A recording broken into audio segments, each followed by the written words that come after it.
Hello friends, ತಮಗೆಲ್ಲರೂ ಕೂಡ ಜ್ಞಾನಕಾಶಿ ಅಕಾಡೆಮಿಗೆ ಸ್ವಾಗತ. ಈ ಒಂದು ಕ್ಲಾಸ್ನಲ್ಲಿ 9ನೇ ತರಗತಿಯ ಚತುರ್ಭುಜಗಳು ಚಾಪ್ಟರ್ಗೆ ಸಂಬಂಧಿಸಿದ ಹಿಂದಿನ ಒಂದು ಕ್ಲಾಸ್ನಲ್ಲಿ ಇದರ ಬಗ್ಗೆ ಥಿಯರಮ್ಸು ಎಕ್ಸಾಂಪಲ್ಗಳನ್ನು ನೋಡಿದ್ವಿ. ಇವಾಗ ಮುಂದುವರೆದು ಎಕ್ಸಸೈಸ್ 8.1 ಡಿಸ್ಕಸ್ ಮಾಡೋಣ. ಅದಕ್ಕೂ ಮುಂಚೆ ಈ ಚಾನಲ್ಗೆ ನೀವೇನಾದರೂ ಹೊಸಬರಾಗಿದ್ದರೆ ದಯವಿಟ್ಟು ನಮ್ಮ ಚಾನಲ್ಗೆ ಸಬ್ಸ್ಕ್ರೈಬ್ ಮಾಡ್ಕೊಳ್ಳಿ. ಎಕ್ಸಸೈಸ್ 8.1ರಲ್ಲಿ ಮೊದಲನೇ ಪ್ರಶ್ನೆ ಈ ರೀತಿಯಾಗಿದೆ. ಒಂದು ಚತುರ್ಭುಜದ ಕೋನಗಳು 3:5:9:13 ಅನುಪಾತದಲ್ಲಿವೆ. ಹಾಗಾದರೆ ಚತುರ್ಭುಜದ ಎಲ್ಲ ಕೋನಗಳನ್ನು ಕಂಡುಹಿಡಿಯಿರಿ.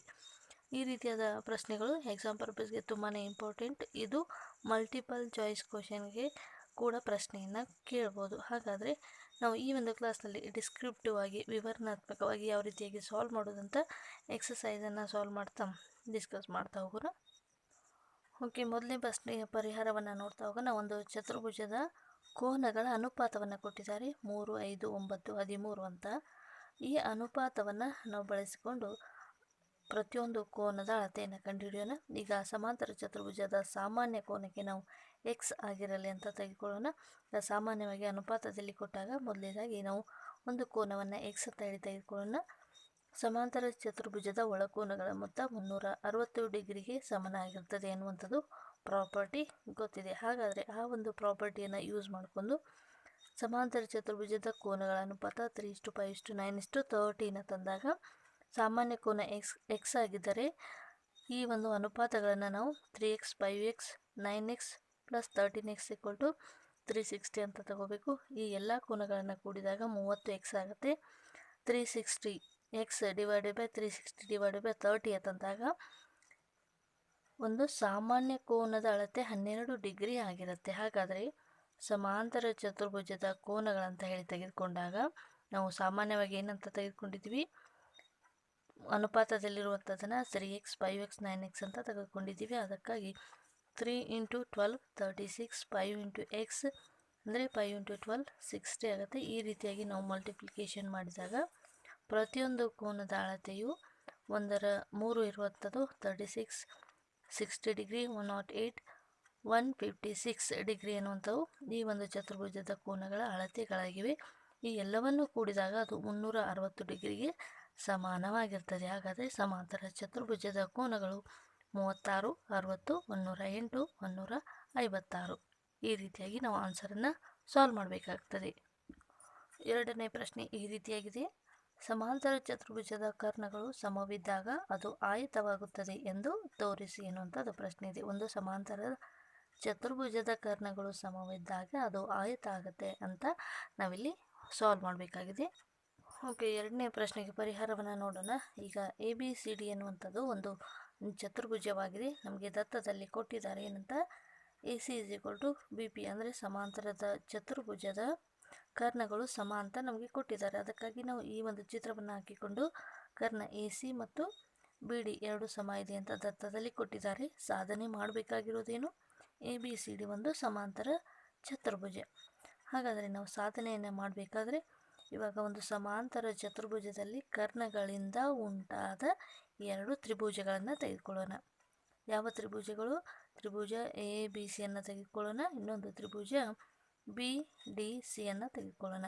ಈ ಎರಡು ತ್ರಿಭುಜಗಳನ್ನು ತೆಗೆದುಕೊಂಡಾಗ ಈ ಎರಡು ತ್ರಿಭುಜಗಳಲ್ಲಿ AB = BA, ಯಾಕಂದರೆ ಈ ಎರಡು ತ್ರಿಭುಜಗಳಿಗೆ ಸಾಮಾನ್ಯ ಬಾಹು AB ಆಗಿದೆ. ಅದೇ ರೀತಿಯಾಗಿ BC = AD ಆಗಿರುತ್ತೆ. ಯಾಕಪ್ಪ ಅಂದರೆ ಒಂದು ಸಮಾಂತರ ಚತುರ್ಭುಜದ ಅಭಿಮುಖ ಬಾಹುಗಳು ಏನಾಗಿರ್ತವೆ, ಸಮನಾಗಿರ್ತವೆ. ಅದೇ ರೀತಿಯಾಗಿ AC = BD ಇದನ್ನು ದತ್ತದಲ್ಲಿ ಕೊಟ್ಟಿದ್ದಾರೆ. ಹಾಗಾದರೆ ತ್ರಿಭುಜ ABC ಸರ್ವಸಮ ತ್ರಿಭುಜ BDA ಆಗಿರುತ್ತೆ. ಯಾಕಂದರೆ ಬಾಹು ಬಾಹು ಬಾಹು ಬಾಹು ಬಾಹು ಬಾಹು ಸರ್ವಸಮತೆ ನಿಯಮವನ್ನು ಈ ಎರಡು ತ್ರಿಭುಜಗಳು ಹೊಂದಿದ್ದಾವೆ. ಅದಕ್ಕಾಗಿ ಆ್ಯಂಗಲ್ ಎಗೆ ಸಮನಾಗಿ ಆ್ಯಂಗಲ್ B ಇರುತ್ತೆ. ಯಾಕಂದರೆ ಸಮರೂಪ ತ್ರಿಭುಜದ ಅನುರೂಪ ಭಾಗಗಳು ಸಮನಾಗಿದ್ದಾವೆ. ಅದಕ್ಕಾಗಿ ಆ್ಯಂಗಲ್ A = ಆ್ಯಂಗಲ್ B ಆಗಿರುತ್ತೆ. ಹಾಗಾದರೆ ಸಮಾಂತರ ಚತುರ್ಭುಜದ ಅಭಿಮುಖವಾಗಿರುವಂಥ ಸಮಾಂತರ ಚತುರ್ಭುಜದ ಅನುರೂಪ ಕೋನಗಳು 180 ಡಿಗ್ರಿಗೆ ಸಮನಾಗಿರ್ತದೆ.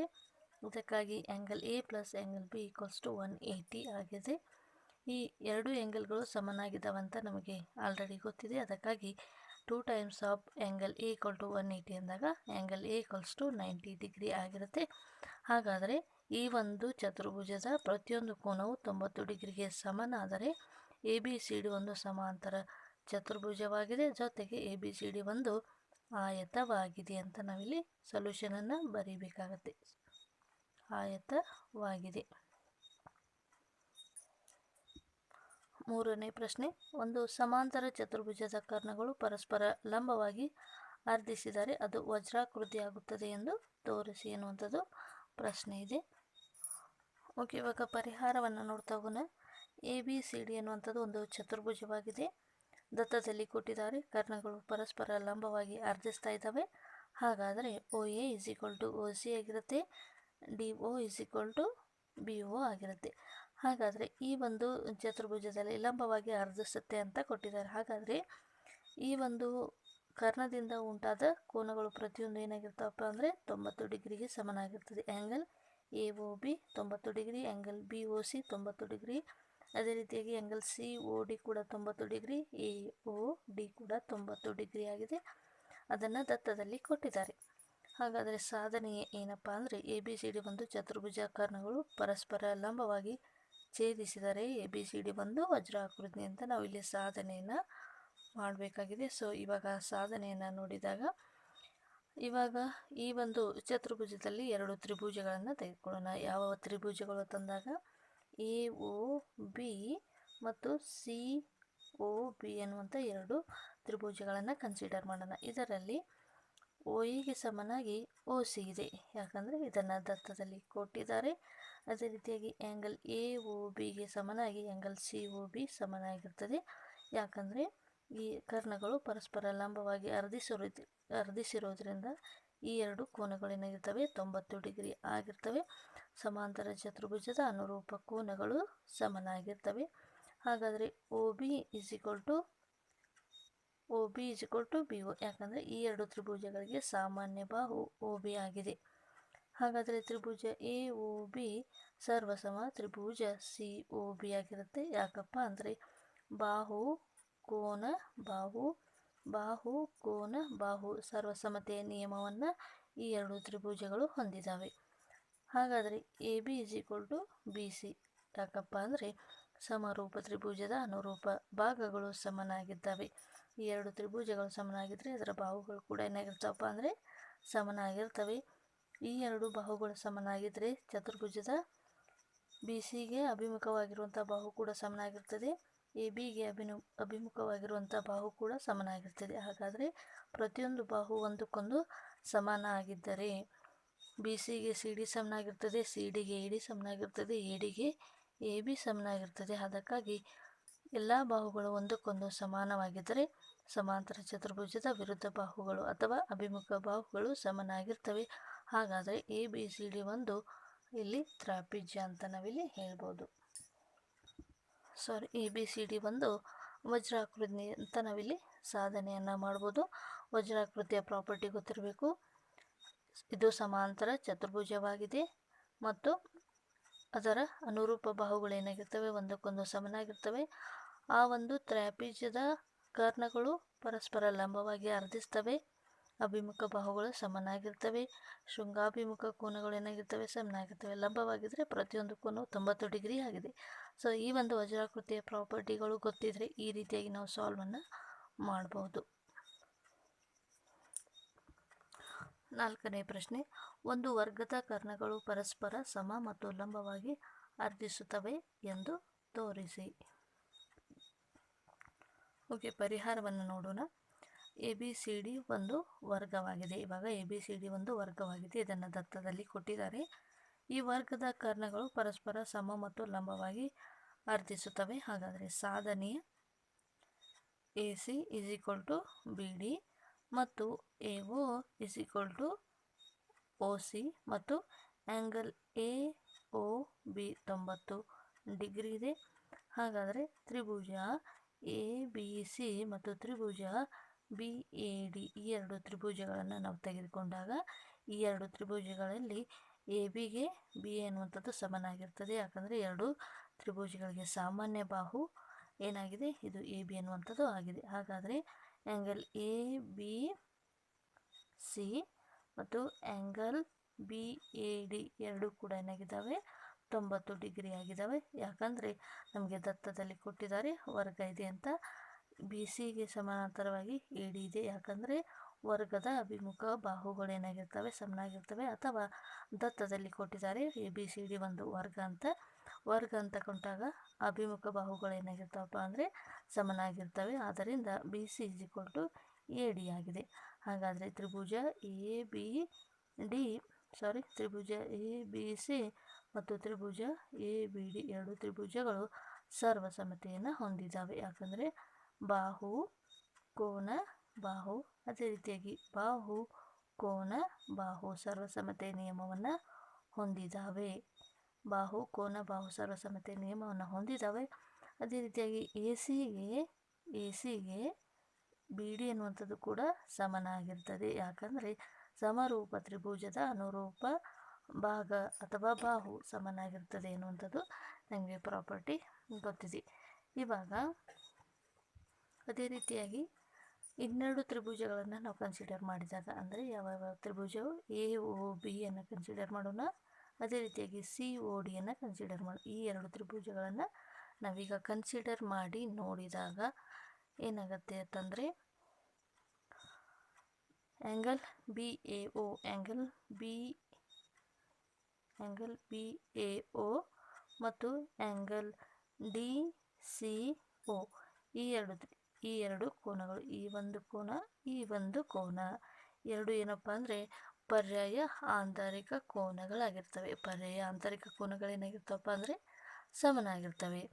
ಅದೇ ರೀತಿಯಾಗಿ angle A O B angle C O ಡಿಯನ್ನು ಕನ್ಸಿಡರ್ ಮಾಡಿದಾಗ ಈ ಎರಡು ಕೋನಗಳು ಶೃಂಗ ಅಭಿಮುಖ ಕೋನಗಳು. ಹಾಗಾದರೆ ಇಲ್ಲಿ A B is equal to D C ಆಗಿದೆ. ದತ್ತದಲ್ಲಿ ಕೊಟ್ಟಿದ್ದಾರೆ ಎ ಬಿ ಸಿ ಡಿ ಒಂದು ವರ್ಗವಾದರೆ ಅಭಿಮುಖ ಬಾಹುಗಳು ಸಮನಾಗಿರ್ತವೆ. A B is equal to D C ದತ್ತದಲ್ಲಿ ಕೊಟ್ಟಿದ್ದಾರೆ. ಹಾಗಾದರೆ ತ್ರಿಭುಜ ಎ ಒ ಬಿ ಸರ್ವಸಮ ತ್ರಿಭುಜ ಸಿ ಒ ಡಿ ಆಗಿದೆ. ಇದು ಏನಾಗಿದೆ ಅಂದರೆ ಆ್ಯಂಗಲ್ ಸೈಡ್ ಅಂದರೆ ಕೋನ ಬಾಹು ಸರ್ವಸಮತೆಯ ನಿಯಮವನ್ನು ಹೊಂದಿದೆ. ಅದಕ್ಕಾಗಿ A O is equal to C O ಸಮರೂಪ ತ್ರಿಭುಜದ ಅನುರೂಪ ಭಾಗಗಳು ಸಮನಾಗಿರ್ತವೆ. ಓಕೆ, ಇವಾಗ ಎ ಒ ಬಿ ಮತ್ತು ಸಿ ಒ ಡಿಯನ್ನು ಕನ್ಸಿಡರ್ ಮಾಡಿದಾಗ ಇಲ್ಲಿ O A O B is equal to O B ಆಗಿದೆ. ಯಾಕಂದರೆ ದತ್ತದಲ್ಲಿ ಕೊಟ್ಟಿದ್ದಾರೆ. A O is equal to O ಸಿಯನ್ನು ಇದು ಕರ್ಣಗಳು ಛೇದಿಸ್ತವೆ. ಅದಕ್ಕಾಗಿ A B is equal to C B ಆಗಿದೆ. ಯಾಕಂದರೆ ಇದು ವರ್ಗದ ಬಾಹುಗಳು, ಅಂದರೆ ವರ್ಗದ ಅಭಿಮುಖ ಬಾಹುಗಳು ಏನಾಗಿರ್ತವೆ ಅಂದರೆ ಸಮನಾಗಿರ್ತವೆ. ಆದ್ದರಿಂದ ತ್ರಿಭುಜ ಎ ಒ ಬಿ ಸರ್ವತಮ ತ್ರಿಭುಜ ಸಿ ಒ ಡಿ ಆಗಿದೆ. ಬಾಹು ಬಾಹು ಬಾಹು ಬಾಹು ಬಾಹು ಬಾಹು ಸರ್ವಸಮತೆಯ ನಿಯಮವನ್ನು ಹೊಂದಿದೆ. ಅದಕ್ಕಾಗಿ angle A O B is equal to angle C O B angle A O B is equal to angle C O B ಸಮನಾಗಿದೆ. ಯಾಕಂದರೆ ಕೊಟ್ಟಿದ್ದಾರೆ ಪ್ರಶ್ನೆಯಲ್ಲಿ ಅಂತ ಎ ಬಿ ಸಿ ಡಿ ಒಂದು ವರ್ಗವಾದರೆ ವರ್ಗದ ಕರ್ಣಗಳು ಪರಸ್ಪರ ಲಂಬವಾಗಿ ಏನು ಮಾಡ್ತವೆ ಅಂದರೆ ಆರ್ಧಿಸ್ತವೆ. ಅದಕ್ಕಾಗಿ ಈ angle A O B is equal to angle C O B 90 degree ಆಗಿದೆ. ಹಾಗಾದರೆ ವರ್ಗದ ಎರಡು ಕರ್ಣಗಳು ಪರಸ್ಪರ ಲಂಬವಾಗಿ ಛೇದಿಸಿದರೆ ಅದು ಏನಾಗುತ್ತೆ? ಹಾಗಾದರೆ ಈ ಒಂದು ವರ್ಗದಲ್ಲಿ ಪರಸ್ಪರ ಕರ್ಣಗಳು ಲಂಬವಾಗಿ ಛೇದಿಸಿದರೆ ಪ್ರತಿಯೊಂದು ಕೋನವು 90 ಡಿಗ್ರಿ ಆಗಿದೆ. ಹಾಗಾದರೆ ವರ್ಗದ ಎರಡು ಕರ್ಣಗಳು ಪರಸ್ಪರ ಲಂಬವಾಗಿ ಏನು ಮಾಡ್ತವೆ? ಛೇದಿಸ್ತವೆ ಎನ್ನುವಂಥದ್ದನ್ನು ನಾವು ಈ ರೀತಿಯಾಗಿ ಸಾಲ್ವನ್ನು ಮಾಡಿದ್ವಿ.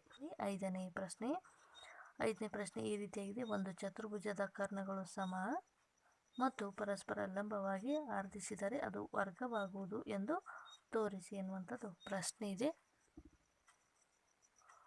ಓಕೆ, ಇವಾಗ ಸಾಲ್ವ್ ಮಾಡ್ತಾ ನೋಡೋಣ. ತ್ರಿಭುಜ ಎ ಬಿ ಸಿ ಡಿ ಒಂದು ಚತುರ್ಭುಜವಾಗಿದೆ ಅಂತ ದತ್ತದಲ್ಲಿ ಕೊಟ್ಟಿದ್ದಾರೆ. ಅದರ ಕರ್ಣಗಳು ಏನು ಮಾಡ್ತವಪ್ಪ ಅಂದರೆ ಪರಸ್ಪರ ಛೇದಿಸ್ತವೆ ಓ ಬಿಂದುವಿನಲ್ಲಿ. ಇದು ಲಂಬ ಕೋನವನ್ನು ಉಂಟು ಮಾಡುತ್ತದೆ. ಹಾಗಾದರೆ ಎ ಬಿ ಸಿ ಡಿ ಒಂದು ಚೌಕವಾದರೆ ಅಥವಾ ವರ್ಗವಾದರೆ ಈ ಒಂದು ಚತುರ್ಭುಜದಲ್ಲಿ ಉಂಟಾಗುವಂತಹ ತ್ರಿಭುಜಗಳ ಬಗ್ಗೆ ನಾವೀಗ ನೋಡ್ತಾ ಹೋಗೋಣ. ಮೊದಲನೇದಾಗಿ ತ್ರಿಭುಜ ಎ ಒ ಬಿ ತ್ರಿಭುಜ ಸಿ ಒ ಡಿ ಈ ಎರಡು ತ್ರಿಭುಜಗಳನ್ನು ಕನ್ಸಿಡರ್ ಮಾಡೋಣ. ಇಲ್ಲಿ A O is equal to O C ಆಗಿದೆ. ಯಾಕಂದರೆ ಈ ಒಂದು ವರ್ಗದಲ್ಲಿ ಕರ್ಣಗಳು ಪರಸ್ಪರ ಓ ಬಿಂದುವಿನಲ್ಲಿ ಛೇದಿಸ್ತವೆ. ನಂತರ angle A O B angle C O D ಎರಡು ಕೂಡ ಸಮನಾಗಿರ್ತವೆ. ಯಾಕಂದರೆ ಎರಡು ಶೃಂಗಾಭಿಮುಖ ಕೋನಗಳು. ಅದೇ ರೀತಿಯಾಗಿ O B is equal to O D ಆಗಿದೆ. ಯಾಕಂದರೆ ವರ್ಗದ ಕರ್ಣಗಳು ಪರಸ್ಪರ ಓ ಬಿಂದುವಿನಲ್ಲಿ ಛೇದಿಸೋದ್ರಿಂದ ಇದು ಸಮನಾಗಿ ಆರ್ಧಿಸೋದ್ರಿಂದ ಈ ಎರಡು O B is equal to D O ಆಗಿರುತ್ತೆ. ಅದೇ ರೀತಿಯಾಗಿ ಈ ಎರಡು ತ್ರಿಭುಜಗಳನ್ನು ಕನ್ಸಿಡರ್ ಮಾಡಿದಾಗ ಇಲ್ಲಿ ಬಾಹು ಈ ಎರಡು ಬಾಹುಗಳು ಸಮನಾಗಿರ್ತವೆ. ಈ ಎರಡು ಬಾಹುಗಳು ಕೂಡ ಸಮನಾಗಿರ್ತವೆ. ಈ ಒಂದು ಆ್ಯಂಗಲ್ ಕೂಡ ಸಮನಾಗಿರ್ತದೆ. ಅಂದರೆ ಈ ಎರಡು ತ್ರಿಭುಜಗಳು ಬಾಹು ಕೋನ ಸರ್ವಸಮತೆಯ ನಿಯಮವನ್ನು ಹೊಂದಿದ್ದಾವೆ. ಎರಡು ತ್ರಿಭುಜಗಳು ಬಾಹು ಸರ್ವಸಮತೆಯ ನಿಯಮವನ್ನು ಹೊಂದಿದ್ದಾವೆ. ಅದೇ ರೀತಿಯಾಗಿ A B is equal to D C ಆಗಿದೆ. ಯಾಕಂದರೆ ಸಮರೂಪ ತ್ರಿಭುಜದ ಅನುರೂಪ ಭಾಗಗಳು ಸಮನಾಗಿರ್ತವೆ. ಅದೇ ರೀತಿಯಾಗಿ ನಾವು ಮುಂದೆ ಸಾಲ್ವ್ ಮಾಡ್ತಾ ನೋಡಿದಾಗ ಆ್ಯಂಗಲ್ ಒ ಎ ಬಿ ಮತ್ತು ಆ್ಯಂಗಲ್ ಒ ಸಿ ಡಿ ಎರಡೂ ಕೂಡ ಸಮನಾಗಿರ್ತವೆ. ಯಾಕಂದರೆ ಪರ್ಯಾಯ ಆಂತರಿಕ ಕೋನಗಳು ಎ ಬಿಗೆ ಸಮಾನಾಂತರವಾಗಿ ಡಿ ಸಿ ಇದೆ.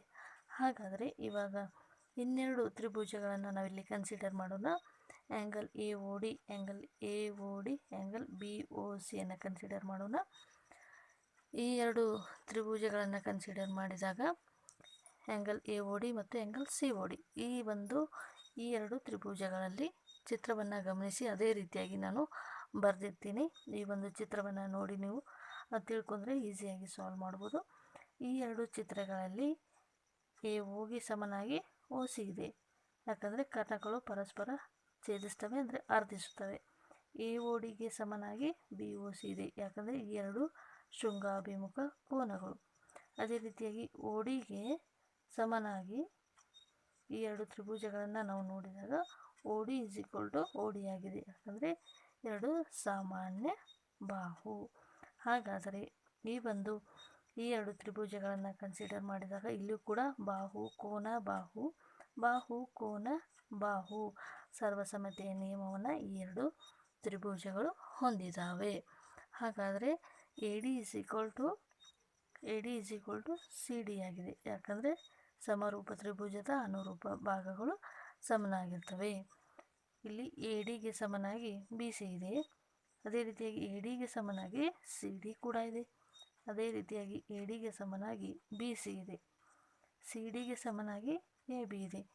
ಪ್ರತಿಯೊಂದು ಬಾಹು ಒಂದಕ್ಕೊಂದು ಸಮಾನವಾಗಿದ್ದಾವೆ. ಹಾಗಾದರೆ ಇದು ಏನಾಗಿರುತ್ತೆ, ಸಮರೂಪ ತ್ರಿಭುಜದ ಅನುರೂಪ ಬಾಹುಗಳು ಅಥವಾ ವರ್ಗದ ಅಭಿಮುಖ ಬಾಹುಗಳು ಒಂದಕ್ಕೊಂದು ಏನಾಗಿರ್ತವೆ, ಸಮನಾಗಿ ಇರ್ತವೆ. ಆದ್ದರಿಂದ A D is equal to B C ಇದೆ, B C is equal to C D ಇದೆ, C D equals to A B ಇದೆ. ಇದನ್ನು ಸಮೀಕರಣ 3 ಅಂತ ಹೇಳಿ ನಾವು ಕರೆಯೋಣ. ಇವಾಗ angle A D C plus angle B C D ಈ ಎರಡು ಕೋನಗಳನ್ನು ಕೂಡಿದಾಗ ಅದು 180 ಡಿಗ್ರಿಗೆ ಸಮನಾಗಿರ್ತದೆ. ಈ ಎರಡು ಕೋನಗಳು ಏನಾಗಿರ್ತವೆ, ಸಮಾನವಾಗಿರ್ತವೆ. ಆದ್ದರಿಂದ ನಾವು 2 into angle A D C ಅಂತ ಕೂಡ ಬರೀಬೋದು. ಹಾಗಾದರೆ ಒಂದು ಆ್ಯಂಗಲ್ನ ಅಳತೆಯನ್ನು ಕಂಡುಹಿಡಿಯಬೇಕಾದ್ರೆ angle A D C equal to 180/2 ಅಂದಾಗ ಇದು 90 ಡಿಗ್ರಿ ಆಗಿರುತ್ತೆ. ಇದು ಸಮೀಕರಣ 4. ನೋಡಿ, ನಾವು ಪ್ರತಿಯೊಂದು ಸಮೀಕರಣವನ್ನು ನೋಡ್ತಾ ಹೋಗೋಣ. ಇವಾಗ ಈ ಎರಡು ತ್ರಿಭುಜಗಳನ್ನು ಕನ್ಸಿಡರ್ ಮಾಡಿದಾಗ ಏನಾಗಿತ್ತಪ್ಪ ಅಂದರೆ ಎ ಬಿಗೆ ಸಮನಾಗಿ ಡಿ ಸಿ ಇತ್ತು. ಇದು ಸಮೀಕರಣ 1. ಎರಡನೇ ಸಮೀಕರಣವನ್ನು ನೋಡೋಣ. ಎ ಡಿಗೆ ಸಮನಾಗಿ ಸಿ ಡಿ ಇದೆ, ಸಮೀಕರಣ 2. ಅದೇ ರೀತಿಯಾಗಿ ಸಮೀಕರಣ 3, ಪ್ರತಿಯೊಂದು ಬಾಹು ಏನಾಗಿದ್ದಾವೆ, ಒಂದಕ್ಕೊಂದು ಸಮಾನವಾಗಿದ್ದಾವೆ. ಹಾಗಾದರೆ ಇದು ಸಮೀಕರಣ 3. ಮತ್ತು ಇಲ್ಲಿ ಕೋನವನ್ನು ನೋಡಿದಾಗ ಈ ಒಂದು angle A D C 90 degree ಆಗಿದ್ದರೆ ಉಳಿದ ಕೋನಗಳು ಕೂಡ ಏನಾಗಿರ್ತವೆ, 90 ಡಿಗ್ರಿಗೆ ಸಮನಾಗಿರ್ತವೆ. ಹಾಗಾದರೆ ಈ 8 ಸಮೀಕರಣ 1ರಿಂದ 4 ಸಮೀಕರಣಗಳನ್ನು ನಾವು ಗಮನಿಸಿ ನೋಡಿದಾಗ ವರ್ಗದ ಆಂತರಿಕ ಕೋನಗಳು ಏನಾಗಿರ್ತವೆ, 90 ಡಿಗ್ರಿಗೆ ಸಮನಾಗಿರ್ತವೆ. ಮತ್ತು ಸಮೀಕರಣ 1, 2, 3, 4ರಿಂದ ನೋಡಿದಾಗ ಒಂದು ಚತುರ್ಭುಜದ ಕರ್ಣಗಳು ಸಮ ಮತ್ತು ಪರಸ್ಪರ ಲಂಬವಾಗಿ ಅರ್ಧಿಸುತ್ತವೆ. ಮತ್ತು ಈ ಒಂದು ಚತುರ್ಭುಜದ ಕರ್ಣಗಳು ಪರಸ್ಪರ ಏನು ಮಾಡ್ತವೆ ಅಂದರೆ ಲಂಬವಾಗಿ ಅರ್ಧಿಸ್ತವೆ. ಅದರ ಒಂದು ಬಾಹುಗಳು ಒಂದಕ್ಕೊಂದು ಸಮಾನವಾಗಿದ್ದರೆ ಅದನ್ನು ನಾವು ವರ್ಗ ಅಂತ ಹೇಳಿ ಕರಿತೀವಿ. ಈ ರೀತಿಯಾಗಿ ಸಾಲ್ವನ್ನು ಮಾಡಬೇಕಾಗ್ತದೆ. 6ನೇ ಪ್ರಶ್ನೆ, ಒಂದು ಸಮಾಂತರ ಚತುರ್ಭುಜ ABCDಯ ಕರ್ಣ AC ಯು ಆ್ಯಂಗಲ್ Aಯನ್ನು ದ್ವಿಭಾಗಿಸುತ್ತದೆ. ಚಿತ್ರ 8.19 ಈ ರೀತಿಯಾಗಿದೆ. ಈ ಒಂದು ಚಿತ್ರದಲ್ಲಿ ABCD ಒಂದು ಸಮಾಂತರ ಚತುರ್ಭುಜವಾದರೆ ಆ್ಯಂಗಲ್ Aಯನ್ನು ಏನು ಮಾಡುತ್ತೆ ಅಂದರೆ AC ರೇಖೆಯು ಸಮಾನವಾಗಿ ದ್ವಿಭಾಗಿಸುತ್ತದೆ. ಹಾಗಾದರೆ ಆ್ಯಂಗಲ್ Cಯನ್ನು ಕೂಡ ದ್ವಿಭಾಗಿಸುತ್ತದೆ ಎಂದು ಸಾಧಿಸಿ. ಮತ್ತು ಎರಡನೇದು ABCD ಒಂದು ವಜ್ರಾಕೃತಿ ಎಂದು ತೋರಿಸಿ ಎನ್ನುವಂಥದ್ದು ಪ್ರಶ್ನೆ ಇದೆ. ಓಕೆ, ಇವಾಗ ಚಿತ್ರವನ್ನು ಗಮನಿಸಿದಾಗ ABCD ಒಂದು ಚತುರ್ಭುಜವಾಗಿದೆ. ಇವಾಗ ಇದನ್ನು ಮೊದಲನೇದಾಗಿ ನಾವು ಸಾಲ್ವ್ ಮಾಡಬೇಕಾದ್ರೆ ಎರಡು ತ್ರಿಭುಜಗಳನ್ನು ಕನ್ಸಿಡರ್ ಮಾಡೋಣ. ತ್ರಿಭುಜ ADC ಮತ್ತು ತ್ರಿಭುಜ CBAಯನ್ನು ಕನ್ಸಿಡರ್ ಮಾಡೋಣ. ಈ ಎರಡು ತ್ರಿಭುಜಗಳಲ್ಲಿ ADಗೆ ಸಮನಾಗಿ BC ಇದೆ. ಯಾಕಂದರೆ ಸಮಾಂತರ ಚತುರ್ಭುಜದ ಅಭಿಮುಖ ಬಾಹುಗಳು ಸಮನಾಗಿರ್ತವೆ. ಆದ್ದರಿಂದ AD = BC. ಅದೇ ರೀತಿಯಾಗಿ DC = BA. ಇಲ್ಲೂ ಕೂಡ ಅಷ್ಟೇ ಸಮಾಂತರ ಚತುರ್ಭುಜದ ಅಭಿಮುಖ ಬಾಹುಗಳು ಸಮ. CA = CA. ಯಾಕಂದರೆ ಈ ಎರಡು ತ್ರಿಭುಜಗಳಿಗೆ ಸಂಬಂಧಿಸಿದ ಹಾಗೆ CA ಎನ್ನುವಂಥದ್ದು ಸಾಮಾನ್ಯ ಬಾಹುವಾಗಿದೆ. ಹಾಗಾದರೆ ತ್ರಿಭುಜ ADC ಸರ್ವಸಮ ತ್ರಿಭುಜ CBA ಅಂತ ಹೇಳ್ಬೋದು. ಬಾಹು ಬಾಹು ಬಾಹು ಬಾಹು ಬಾಹು ಬಾಹು ಸರ್ವಸಮತೆಯ ನಿಯಮವನ್ನು ಹೊಂದಿದ್ದಾವೆ. ಅದೇ ರೀತಿಯಾಗಿ angle ACD angle ACD angle CAB ಎರಡು ಕೂಡ ಸಮನಾಗಿದ್ದಾವೆ. ಯಾಕಂದರೆ ಸಮರೂಪ ತ್ರಿಭುಜದ ಅನುರೂಪ ಭಾಗಗಳು ಸಮ. ಆ್ಯಂಗಲ್ CAB = ಆ್ಯಂಗಲ್ CAD ಇದನ್ನು ದತ್ತದಲ್ಲಿ ಕೊಟ್ಟಿದ್ದಾರೆ.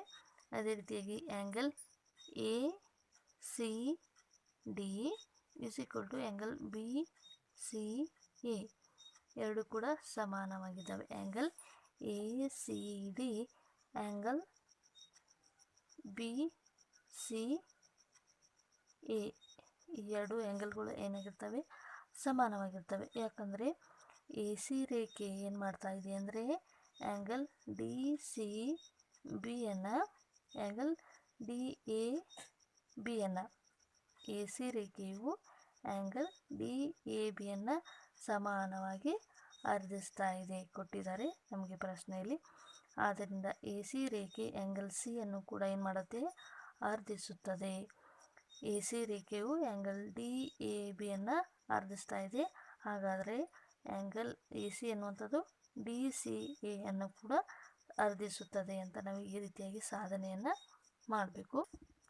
ನೆಕ್ಸ್ಟ್ ಎರಡನೇ ಸಾಧನೆ, angle ACD angle ACD = angle CAD angle ACD ಮತ್ತು CAD ಎರಡು ಕೂಡ ನಾವು ಒಂದನೇ ಒಂದು ಪರಿಹಾರದಲ್ಲಿ ಸಾಧನೆಯನ್ನು ಮಾಡಿದ್ವಿ. ಅದೇ ರೀತಿಯಾಗಿ AD = CD ಆಗಿದೆ. AD = CD ಆಗಿದೆ. ಅಂದರೆ ಚತುರ್ಭುಜದ ಅಭಿಮುಖ ಬಾಹುಗಳು ಏನಾಗಿರ್ತವೆ, ಸಮಾನವಾಗಿರ್ತವೆ. ಆದರೆ ಸಮದ್ವಿಬಾಹು ತ್ರಿಭುಜದ ಎರಡು ಕೋನಗಳು ಸಮಾನವಾಗಿರ್ತವೆ. ಇವಾಗ AC ಎನ್ನುವಂಥದ್ದು ಈ ಒಂದು ಚತುರ್ಭುಜವನ್ನು ಸಮಾನವಾಗಿ ಅರ್ಧಿಸ್ತಾ ಇದೆ. ಅದೇ ರೀತಿಯಾಗಿ ಚತುರ್ಭುಜದ ಅಭಿಮುಖ ಬಾಹುಗಳು ಏನಾಗಿರ್ತವೆ, ಸಮನಾಗಿರ್ತವೆ. ಆದ್ದರಿಂದ ADಗೆ DC ಎನ್ನುವಂಥದ್ದು ಸಮನಾಗಿದೆ. ಸಮದ್ವಿಬಾಹು ತ್ರಿಭುಜ ಅಂತ ಕನ್ಸಿಡರ್ ಮಾಡಿದಾಗ ADಗೆ ಸಮನಾಗಿ DC ಇರ್ತದೆ. AC ಎನ್ನುವಂಥದ್ದು ಅತ್ಯಂತ ದೊಡ್ಡ ಬಾಹುವಾಗಿರುತ್ತೆ. ಸಮದ್ವಿಬಾಹು ತ್ರಿಭುಜದ ಎರಡು ಬಾಹುಗಳು ಸಮಾನವಾಗಿರೋದ್ರಿಂದ AD = DC ಆಗಿದೆ. ಹಾಗಾದರೆ AB = BC ಇದೆ, BC = CD ಇದೆ, CD = DA ಅಂತ ಇದೆ. ಸಮಾಂತರ ಚತುರ್ಭುಜದ ಅಭಿಮುಖ ಬಾಹುಗಳು ಸಮನಾಗಿರ್ತವೆ. ಸಮಾಂತರ ಚತುರ್ಭುಜದ ಅಭಿಮುಖ ಬಾಹುಗಳು ಸಮನಾಗಿರ್ತವೆ. ಅದೇ ರೀತಿಯಾಗಿ ನಾವು ವರ್ಗವನ್ನು ಕನ್ಸಿಡರ್ ಮಾಡಿದಾಗ ಚತುರ್ಭುಜದ ಪ್ರತಿಯೊಂದು ಬಾಹು ಕೂಡ ಸಮನಾಗಿರ್ತದೆ. ಆದರೆ ಇಲ್ಲಿ AC ಎನ್ನುವಂಥ ಕರ್ಣವನ್ನು ಕೊಟ್ಟಿದ್ದಾರೆ. ಇದು ಸಮಾಂತರ ಚತುರ್ಭುಜವಾಗಿದೆ. ಜೊತೆಗೆ ಪ್ರತಿಯೊಂದು ಬಾಹು ಕೂಡ ಸಮಾನವಾಗಿರೋದ್ರಿಂದ ABCD ಒಂದು ಎ ಬಿ ಸಿ ಡಿ ಬಂದು ವಜ್ರಾಕೃತಿ ಆಗಿದೆ ಅಂತ ನಾವಿಲ್ಲಿ ಬರಿಬೇಕಾಗುತ್ತೆ. ಎ ಬಿ ಸಿ ಡಿ ಬಂದು ವಜ್ರಾಕೃತಿ ಆಗಿದೆ. ಓಕೆ ಫ್ರೆಂಡ್ಸ್, ಈ ರೀತಿಯಾಗಿ ನಾವು ಎಕ್ಸಸೈಸ್ 8.1ರಲ್ಲಿ ಮುಂದುವರೆದು 5 ಮತ್ತು 6ನೇ ಪ್ರಶ್ನೆಗಳನ್ನು ಈ ರೀತಿಯಾಗಿ ಸಾಲ್ವ್ ಮಾಡಿದ್ವಿ. ಉಳಿದ ಪ್ರಶ್ನೆಗಳನ್ನು ಮುಂದಿನ ಒಂದು ಕ್ಲಾಸ್ನಲ್ಲಿ ಡಿಸ್ಕಸ್ ಮಾಡೋಣ. ಅಲ್ಲಿವರೆಗೂ ನಮ್ಮ ಚಾನಲ್ ವೀಕ್ಷಣೆ ಮಾಡ್ತಾಯಿರಿ. ಈವರೆಗೂ ನಮ್ಮ ಚಾನಲ್ ವೀಕ್ಷಣೆ ಮಾಡದೇ ಇರೋರು ಶೇರ್ ಮಾಡಿ ಅವರಿಗೆ ತಿಳಿಸಿ, ಮತ್ತು ಸಬ್ಸ್ಕ್ರೈಬ್ ಮಾಡದೇ ಇರೋರು ದಯವಿಟ್ಟು ಸಬ್ಸ್ಕ್ರೈಬ್ ಮಾಡ್ಕೊಳ್ಳಿ. Thank you so much.